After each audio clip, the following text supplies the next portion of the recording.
Bonjour à tous. Bonjour, je m'appelle Juliana. Et moi, je m'appelle Amanda. Et dans les curiosités de la semaine, nous allons parler un peu d'un sujet qui mérite notre attention. Pour ceux qui n'ont pas remarqué notre façon de parler, nous sommes brésiliennes. En tant qu'étudiante du cours de français à l'USP, nous avons eu l'opportunité de développer ce pilote de podcast. Avant d'entrer dans le vif du sujet, nous allons vous proposer quelques réflexions. Quelle langue parlons-nous, nous les Brésiliens? Quelle est l'importance d'une langue officielle? Le Brésil est-il un pays monolingue? Nous allons vous laisser un peu de temps pour réfléchir. Avez-vous terminé? Super! Si vous ne savez pas quoi répondre ou si vous n'avez réussi à répondre à quelques questions, ne vous inquiétez pas. Nous sommes dans le même bateau.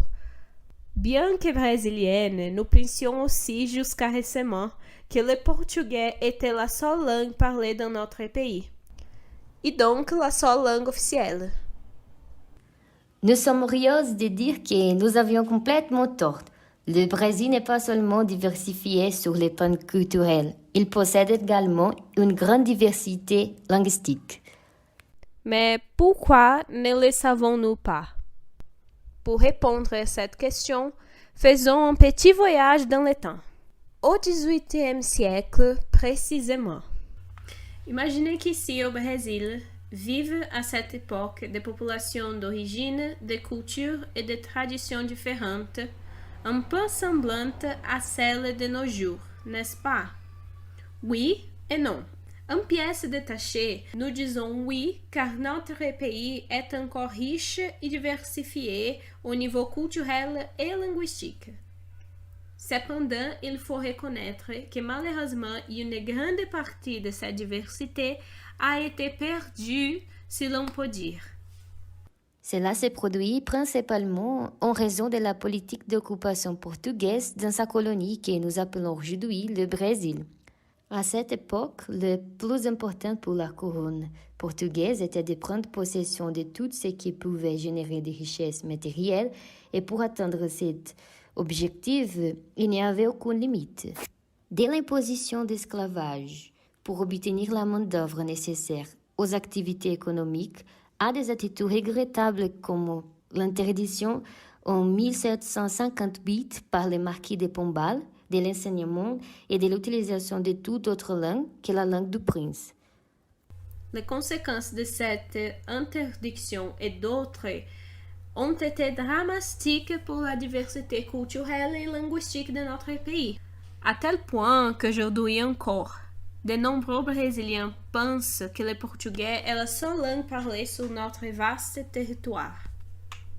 Imaginez la sensation de vous réveiller un bon jour pour découvrir qu'il vous est interdit de parler votre langue maternelle sur un territoire qui a toujours été le vôtre et que si vous le faites, vous serez sévèrement puni.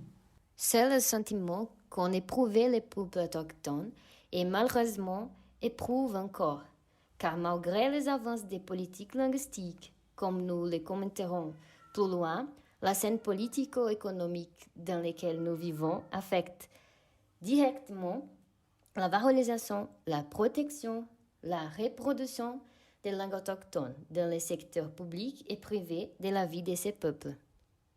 Bien, réfléchissons à l'importance du plurilinguisme qui existe encore et résiste dans notre pays, a eu l'occasion de lire et de faire des recherches sur une curieuse municipalité brésilienne appelée São Gabriel da Cachoeira.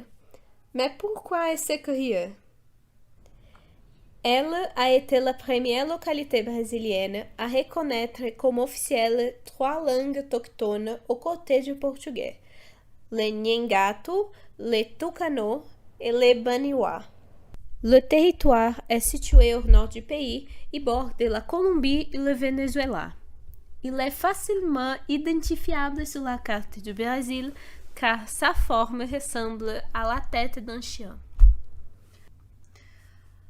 En outre, la donnée qui a le plus attiré notre attention est qu'un voire 3/4 de la population qui occupe le territoire est composée de peuples autochtones. Ce qui nous a amené à réfléchir sur la question de la présence de ces langues lors du processus d'éducation des enfants de cette ville. São Gabriel da Cachoeira est l'une des rares municipalités à avoir réussi à faire partager le statut officiel de la langue portugaise avec d'autres langues, en l'occurrence des langues autochtones. Le parcours de la co-officialisation des langues autochtones commence avec la Déclaration universelle des droits linguistiques de 1996, qui garantit le droit et la liberté à tous. Mais, malgré les nombreux articles de la Constitution fédérale de 1998 qui garantissent l'utilisation des langues autochtones aux populations autochtones, le droit à l'éducation qui vise des aspects socioculturels, l'exercice des droits culturels et reconnaît leurs coutumes, leur langue, leurs croyances et leurs droits sur les terres qu'ils occupent, il est facile de constater que le gouvernement fédéral ne considère que très peu les questions autochtones dans le pays. Après de nombreuses luttes menées par les organismes et institutions autochtones de São Gabriel da Cachoeira, ils ont finalement eu le plaisir en 2002 d'être l'une des rares régions brésiliennes à disposer de langues autochtones co-officialisées.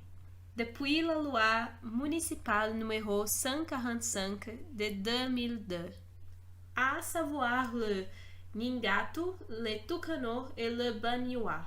Cela signifie que la municipalité doit prendre des mesures pour encourager l'enseignement de ces langues dans l'école et les médias. Il s'agit d'un pas important et d'une grande victoire pour les peuples autochtones qui ont tant souffert et qui ont maintenant le droit de s'exprimer à travers leurs propres langues et leur propre culture. Il s'agit de valoriser leur histoire et leur identité.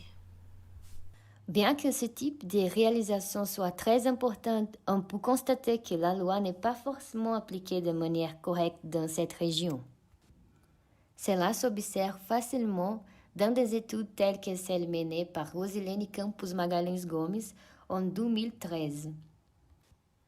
Les données qu'elle a trouvées révèlent que seulement 15% des personnes interrogées étaient alphabétisées dans une langue autochtone, ce qui est un chiffre très faible si l'on considère que 76% de la population de la municipalité est autochtone ou s'identifie comme telle. Les lois n'ont manifestement pas été appliquées correctement car, malgré la loi sur la co-officialisation des langues autochtones, 53% des personnes interrogées par Rosilene Gomes ont déclaré n'avoir jamais entendu parler de cette loi et très peu ont même remarqué un changement quelconque après la promulgation de la loi. Il est compliqué d'observer qu'une réalisation aussi importante soit ainsi dévaluée par le gouvernement. Même si aujourd'hui les peuples autochtones n'ont plus peur de s'exprimer et ne sont plus aussi discriminés qu'auparavant dans la municipalité, cela ne suffit pas à préserver leur culture et leur langue. Et c'est la responsabilité totale de l'État depuis le moment où la loi a été promulguée.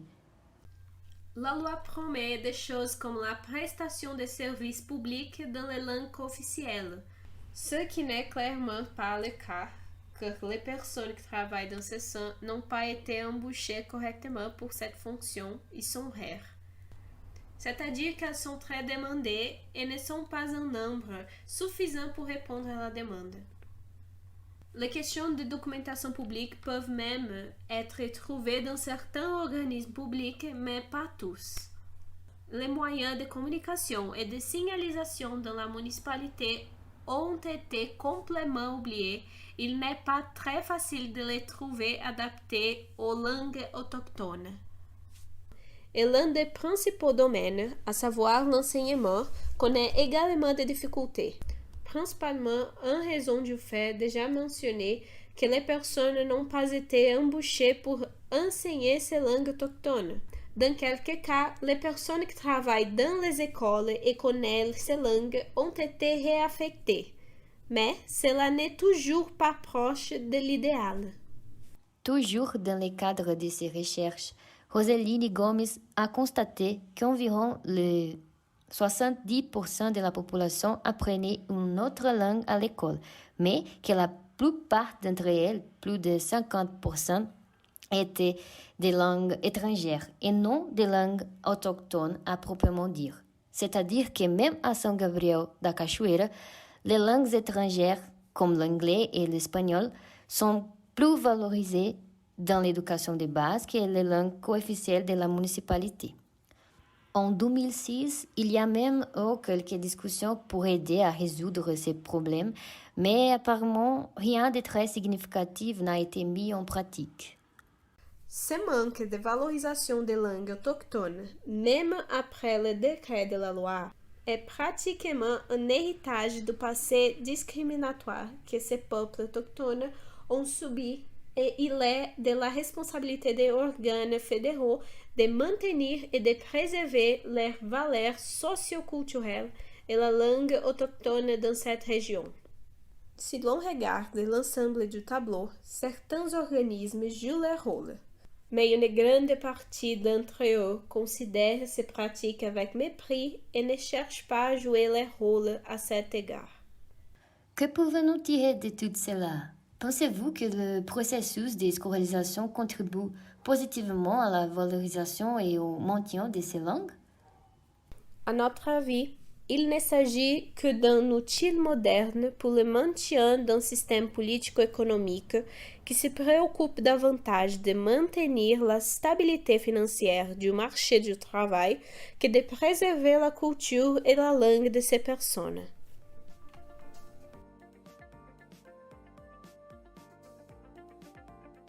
Gostaríamos de agradecer à turma de francês 7 e à professora Érica Sarsur.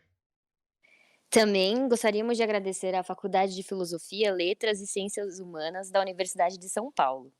Para a realização desse trabalho, nós utilizamos o artigo Plurilinguismo no Brasil, Repressão e Resistência Linguística, de Gilvan Miller de Oliveira. Além disso, também utilizamos a dissertação Território e Línguas Indígenas em São Gabriel da Cachoeira, Amazonas, por Rosilene Campos Magalhães Gomes. E o texto Cooficialização de Línguas no Brasil, Características, Desdobramentos e Desafios, de Jean Damulakis. E se você tiver alguma dúvida, pode falar com a gente pelo e-mail amanda.jorge@usp.br. E não esquece de contar pra gente o que você gostaria de ver no nosso próximo Curiosidades da Semana. Au revoir! Até a próxima!